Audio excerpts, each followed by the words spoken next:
Chapter 8. This starts with an email from Commander Dexter back to U.S. Territorial Command. March 15, 2019, from Commander Dexter to U.S. Territorial Command. Situation report. Due to an accident, Rover 2.0 Enterprise is permanently disabled. We have only one working rover now. Please advise. Cy Dexter, Commander. Expeditionary and Settlement Team, U.S. Territory, Mars. Chapter 8. Animals. For the first few days, I spent most of my time sitting in bed propped up with pillows, my arm in the sling. I worked my way through the library of digireels, avoiding the alien ones, and I had my share of visitors. Flossie usually brought me breakfast and a cheery smile. Vera brought me lunch and gossip. Memes checked on me every few hours. Phineas read to me.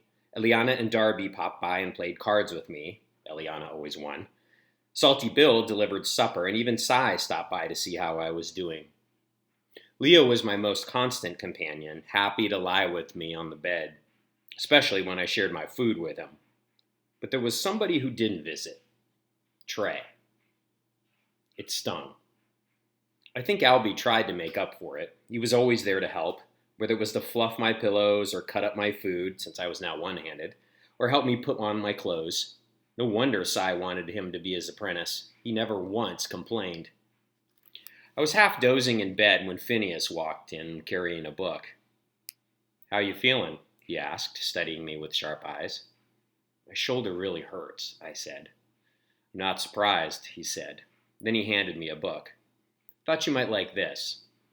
It was called Animals of the World, and it was full of pictures of Earth creatures. As I flipped through it, Phineas petted Leo.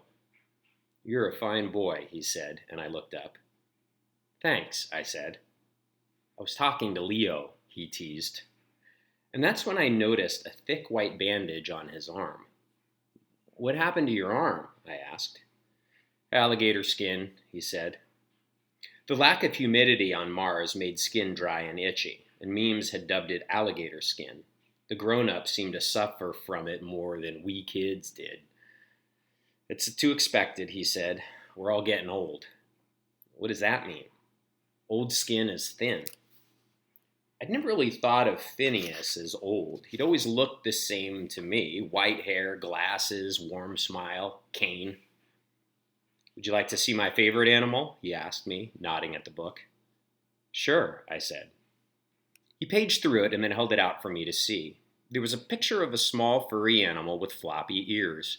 The writing beneath it said, "The Rabbit."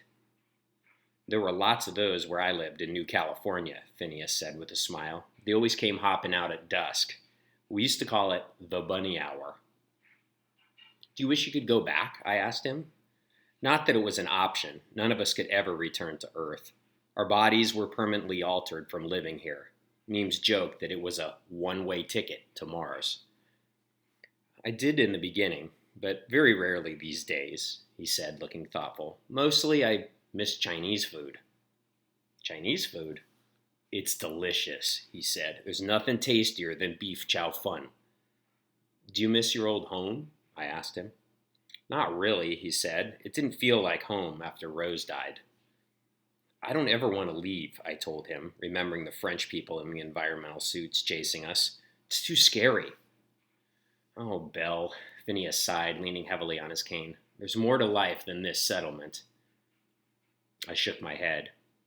"After all, if I hadn't left Earth, I never would have met you," he said with a smile. "And you, my dear boy, you were worth the trip." He patted the pockets of his sweater. "Oh, I nearly forgot. I brought you something else." "You did?" "Cookies," he said, pulling 2 cookies out wrapped in algae paper napkins. He handed me one. I nibbled on it. "Are cookies as good on Earth as they are on Mars?" I asked him. "They're better on Mars," he confided. "Really?" He winked. If I said anything else, Salty Bill wouldn't make me any more cookies. We both laughed, because we knew he was right. I spent hours poring over the animal book. I loved learning about Earth animals. They were awesomely strange. Like giraffes, why didn't they tip over with those long necks? Or snakes, how did they move since they didn't have any legs? Penguins, did they really live on floating pieces of ice? But the lions were my favorite. How could I not love the big cats? They were social and they lived in a group called a pride, and they helped each other and they raised their cubs communally. They sounded just like us. All our grown-ups had raised us together. And one sentence stood out to me. Lions who are rejected by their pride do not survive long. The more I learned about earth animals, the more everyone started to resemble them in my eyes. Sai was a lion, of course. Darby and Ileana were wolves, which made for life. Memes was a protective mother cat, and I was her kitten. Flossie was a beautiful peacock in her lovely clothes. And of course, Vera was a sneaky fox. Trey was a loyal dog. Salty Bill was easy. He was a cranky ostrich. But Phineas, I couldn't quite decide what he was, or Albie for that matter. I was still thinking about it a few days later when Albie and I were getting ready for bed. He turned off the light. After a few minutes, he started to snore slightly, and I clicked my lights on. Albie! Oh, what? Was I snoring again? He asked. Yeah, but that's not why I woke you up. I figured it out, I told Albie. Phineas is a bee. What's a bee? It's an earth insect with wings, and bees make honey to eat, and Phineas grows algae for us to eat. So, see, Phineas is a bee. If you say so. Although he's definitely got some whale in him, too. Whales are really smart. Good to know, Albie said, and then yawned. No, turn off the light. I need to get some sleep. I gotta fix that air scrubber first thing tomorrow. It's broken again. The air scrubbers removed the carbon dioxide we created by breathing. Too much of it was dangerous. Okay, I said, and I clicked my light off. I lay there in the dark. A few minutes later, Albie's snores filled the room. Albie! I shouted. Albie blinked. What's wrong? I got it. You're an elephant. You're a noisy elephant. He threw his ball cap at me. Finally, at the end of the week, there was a knock on my door. Come in, I called, expecting it to be Flossie or Vera. I looked up to see Trey in the doorway. He had on a sweatshirt from Fordham University. Hi, I said, surprised. Yeah, it's laundry day. I'm here to get the sheets. It was really nice of him. Thanks, I said. Trey looked around the room. Hey, you kept the map up, he observed. Of course, I said.